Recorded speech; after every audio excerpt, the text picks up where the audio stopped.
Hey, what's up, y'all? So, Shannon Sharpe, he has a lot of things to say about Dak Prescott and Mike McCarthy. Check this clip out. Then I'm going to come back to my commentary. Mike McCarthy says, don't feel bad for me. Mike McCarthy says he isn't looking for pity. Don't feel bad for me. I'm in a great spot. If not, it's not an issue. I have the same approach every year. That's the way I've gone about it. Mike McCarthy had all the talent in the world, only for his team to be 1-3 in the postseason, and that's what he has to show. His contract expires at the end of the season. So does Dak Prescott. I would like things I've never heard people say for 1,000. Right. What is, I feel sorry for Mike McCarthy. Who in the hell said that?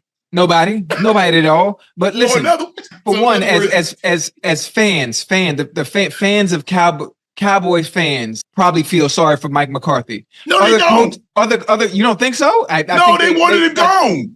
Okay, they want him gone. Yes, they still you feel can't sorry for somebody that's still in the job, Ocho, and you want him out. Listen, they got to feel sorry for him because you got to understand what he has to deal with. He's powerless. His hands are tied behind his back. Yes, he is the coach of the Dallas Cowboys, but he can only do so much and really had no say so. He's somewhat powerless, if for lack of better terms to say. I feel bad for him. Why does everybody continue to come out and say things? Jerry says stuff. Now Mike McCarthy's saying stuff. Of course, you're going to take the same approach that you've always taken. Maybe you need to do something different as a coach of the Dallas Cowboys. Maybe the results would be different come this season. But I mean, listen, I don't even know what else to say because at every turn, guess who's making the headlines? The Cowboys. Continuously. Now I understand. I'm very smart and understand the Dallas Cowboys move the needle when it comes to media. They just do. The Cowboys, the Lakers, the Yankees, they move the needle. But again, at some point, with you moving the needle, the results and the production has to match up with the attention you get through the media. And it just doesn't. Let me tell you something I've never heard. I've never heard of a person owning an exotic snake, a cobra, a gaboon viper, or whatever the case may be, a venomous snake. And then all of a sudden they get bit and somebody say, you know what, I feel sorry for them. I've heard people say it serves you right. Right. Because you shouldn't have had the damn snake to begin with. Name the person that you've ever heard they own a lion, a tiger, or a bear, and they get mauled, and people say, damn, I feel so bad for them. Yeah. It serves you right. If you go coach for the Dallas Cowboys, nobody's going to feel sorry for you because you know what you was getting into when you brought your funky ass in the house. Yeah. But listen, but obviously you have to understand head coaching jobs, especially a head coaching job like that one of that magnitude with that type of exposure for a historic franchise. That's something you don't pass up as a head coach. Okay. But again, understanding what you have to do as a coach there and the pressure that's added on because of the star that's on the helmet, and then the higher up that you have to deal with too, who's going to take all the attention and want all the credit. That's a tough task. So in that term, I do feel bad for Mr. McCarthy. Guess what? You could have got a non-venomous snake, or you could not have got a snake at all. You didn't have to get the big cats. You didn't have to get a lion, a tiger, or a bear. Right. Guess what you could have got? You could have got a chihuahua, or you could have got a sheep or a miniature pony. Right. But you chose that. So you can't have somebody feel sorry for you, Ocho, with something you chose. Right. You're right. Man, Ocho went off-roading, flipped his Jeep. Well, why the hell he go off-roading anyway?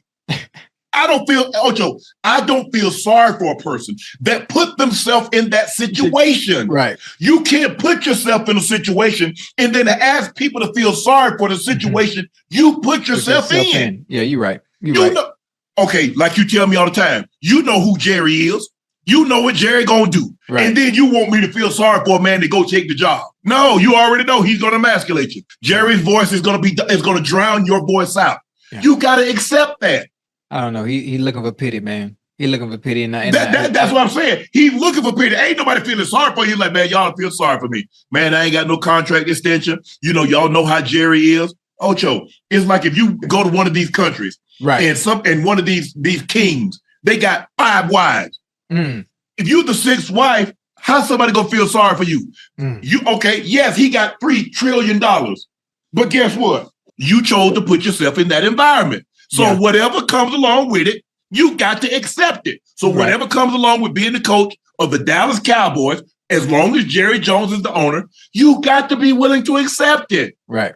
I can see if it happened sometimes, things happen, I'm cooking, grease pops on me. Right. I feel bad for you. I'm gonna feel bad for somebody having grease popped on them. I don't know if you've been fried. I've been frying chicken. The grease get hot. Grease got to be hot to fry chicken. Yeah. It pop like that. Yeah. But let me ask you a question. Be like, yes. Honestly, regards the chat's not here. Like between me and you, like you honestly don't feel bad for Mike McCarthy as the coach of the Cowboys, understanding what he has to endure as a head coach there. Seriously. No, I don't. Because think about it, Ocho. The man had guys. I mean, Brett Favre won had one MVP. So he coached guys that got 5 MVPs between them. He got 1 Super Bowl appearance. 5. Right. 1 Super Bowl appearance. I'm trying to figure out how I feel sorry for what. Look at and you can't say, well, all he had was Brett Favre. Look at the receivers that he's had. Oh no, he has some receivers now. Look at look. He had Charles Woodson. He had a lot of guys on the defense side. He had Clay Matthews Jr. He had a lot of guys. Right.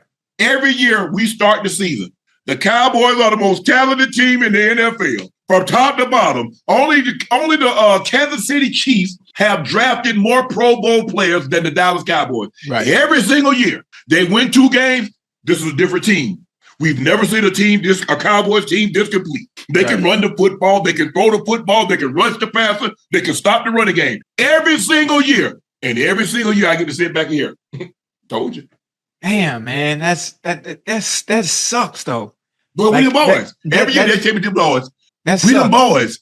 I mean, they them boys, but I for me, from the outside looking in, as a fan of the game of football, I want to see them achieve greatness. Not in the regular season. I want to see them achieve greatness in the postseason. I want Dak to succeed. Why do I want Dak to succeed? Because I understand as a black quarterback, he's held at a different standard sometimes. Playing for that team with the star on his helmet. Yeah. Everything is different. Everything is magnified. Everything is under a microscope. Yeah. I want him to succeed. I know a guy. I think his name is Ocho Cinco. That's me. That's me.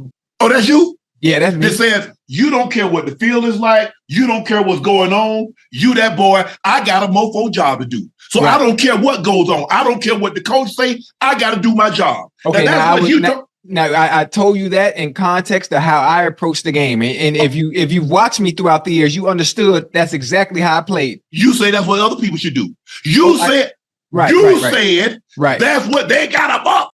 You got hype. I mean, you got everything. I get very passionate about that topic. I was so afraid. I called 911. I said, look, I like the point. You know what I'm saying? I'm just saying, Ocho, I got sprayed. I was scared. I was like, oh, I said, Ocho gonna snap. That's how I felt, Ocho. I felt endangered. Right. Because you snap. You said, I don't care. They got more this here. You do your job. I said, wow, Ocho, that's me. That's me. I'm Shay, your biggest fan. You're snapping on me. No, I wasn't snapping on you. I was talking to you, not snapping on you. I said, oh, and now you feel sorry for Dak because his owner. That's what you just said. You said you feel sorry. Now I know you feel sorry for Dak. Now don't sit here and tell me you don't feel sorry for Dak for having. You just tell me he got a job. What's his job? How you feel sorry for a guy making $45 million? Forget the money. Money aside. Forget the money. Forget the money. Matter of fact, he makes $45 million. He need every goddamn cent of that motherfucker having to deal with the bullshit he got to deal with over there in Dallas. I'm not talking about the fan. The fans are awesome. The players are awesome. It's about what he has to deal from the top. The person who cutting the goddamn check. You deserve every penny of that 45. If that's all he got to deal with, an owner, that's all he got to deal with. An owner talking smack. Hey, boy, it's more than just that. It's more than just that. You have to understand. Because of that owner, you put a bullseye on your back. You put a target on your back. It makes it worse for everybody else. It makes it worse for the entirety of the team. You know, that is bulletin board material week in and week out. When you go play the Cowboys, what's the first thing you think the opposing team do? Goddamn head coach, we put on a clip of what Jerry had to say the week before the game. Hey, I don't care. Guess what? I'm the bullseye. Your mama wear army boots. I'm going to start it. I'm going to jump in. I wanted to get started from the jump. Yeah, that's what I'm doing, Ocho. You know what I'm saying? I feel you. I know where Shannon Sharpe is coming from because they definitely could have signed a lot of free agents because there was a lot of free agents out there, but they didn't sign any good free agents. Nothing happened, basically. So that's the reason why they're at where they're at right now. And then Shannon, he also mentioned that Mike McCarthy, he have said that I don't want no one to feel sorry for him. I don't think no one actually feels sorry for Mike McCarthy. Because basically, you make millions of dollars and no one is feeling sorry for you. Trust me, sir. And if you don't want to coach the Dallas Cowboys, I mean, you just resign. It's simple. If you're going to coach the Dallas Cowboys, this is exactly what's going to come with it. And I've not watched every game, but one thing that they got to do, they got to have some size from the defensive end. And they've been talking about Super Bowl for 30 years now, but every year it's a bust.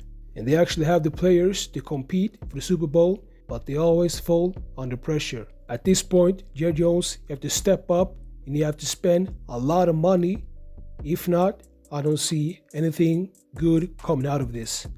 So make sure to like this video, subscribe, and watch next videos. I got for y'all.